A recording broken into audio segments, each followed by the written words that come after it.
Have you ever opened a blank document, ready to start your legal research paper, and then you realize that you have no idea how to even begin?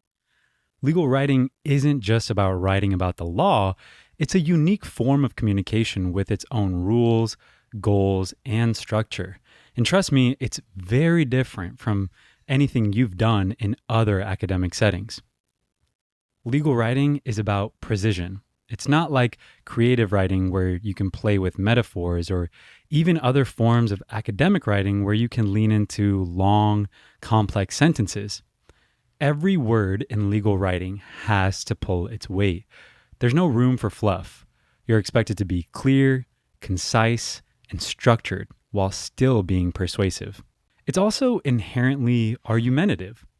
Unlike some essays where you're just explaining or analyzing, legal writing always has a goal: to convince the reader, whether it's a professor, a court, or your peers, of your argument. You have to back up every point with legal precedent, statutes, and sound reasoning. There's also an emphasis on intellectual honesty and impartiality. You're expected to anticipate counterarguments and address them, not just ignore them. And your credibility depends on how well you cite your sources and remain honest about the strengths and limits of your argument. Why does all this matter? Because understanding these unique characteristics will make you a more effective legal writer. You'll learn to craft arguments that aren't just compelling, but also professional, ethical, and impactful. When it comes to persuasion, Aristotle's 3 rhetorical appeals, logos, pathos, and ethos, are your best friends. Now, this might be a review for most, but let's just break them down. Logos is about appealing to reason. In legal writing, this is your bread and butter. It's where you cite statutes, case law, and logical reasoning to back up your claims. For example, in the Supreme Court case Brown versus Board of Education, the court relied heavily on logical arguments to demonstrate that separate but equal was inherently unequal under the Equal Protection Clause. Wow, who would have thought? Pathos appeals to the reader's emotions. While legal writing is primarily analytical, well-placed emotional appeals can make your argument resonate. Imagine writing about the impact of restrictive immigration policies. Including the story of a family separated by deportation could humanize your argument and really drive your point home. Ethos is about establishing your authority and trustworthiness as a writer. In legal writing, this means citing reputable sources, avoiding misrepresentation, and presenting a balanced argument. For instance, in a policy recommendation, citing peer-reviewed studies and addressing counterarguments shows your reader that you've done your homework and you can be trusted. The best legal writing weaves all 3 appeals together. It's logical, emotionally resonant, and backed by credible sources. This writing holy trinity makes your argument not just compelling, but unforgettable. Legal writing serves different purposes, and each type requires a distinct approach. Let's explore the main types of legal writing with examples. First, we have case briefs. This is the backbone of legal writing. Your goal is to take a stance and defend it with evidence. In a case brief about New York Times versus Sullivan, you'd argue whether actual malice was proven, citing the court's reasoning and precedent. Comparative writing examines similarities and differences between legal systems, statutes, or cases.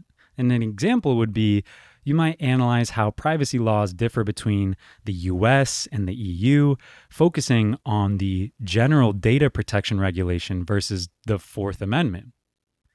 Then we have policy recommendations.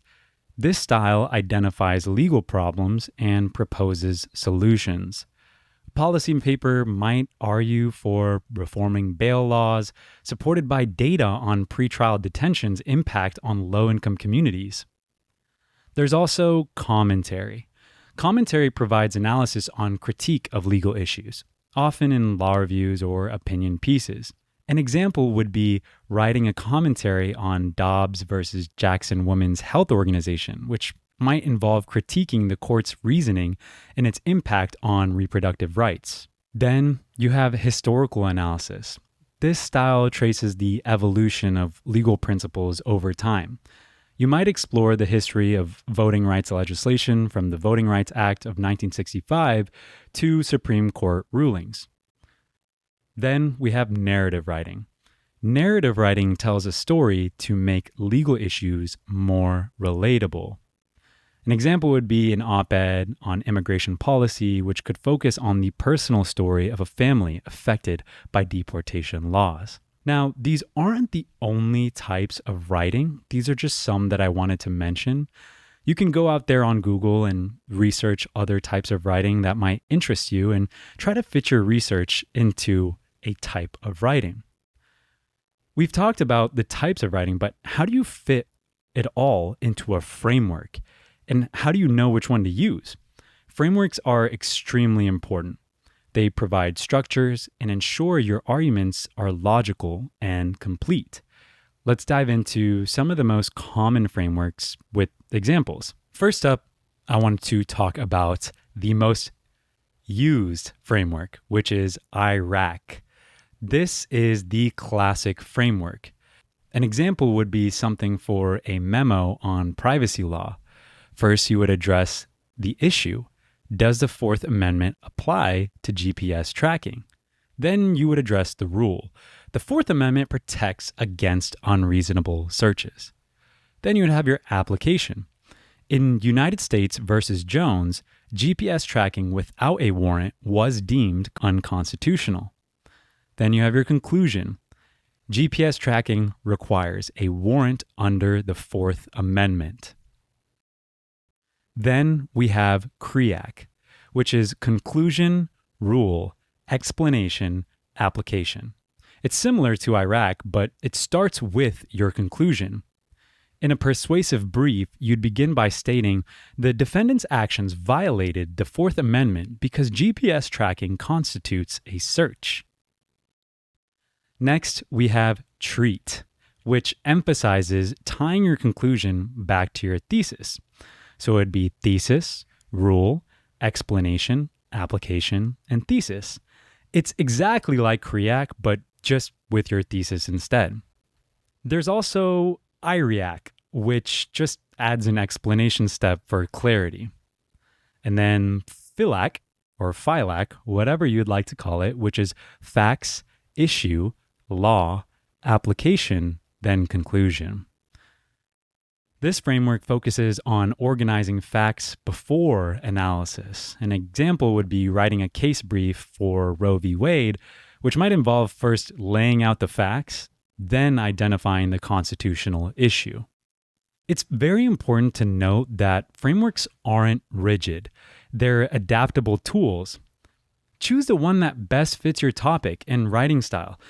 And I'll say this. Some of the best writers I've seen actually combine some of these writing styles in one paper.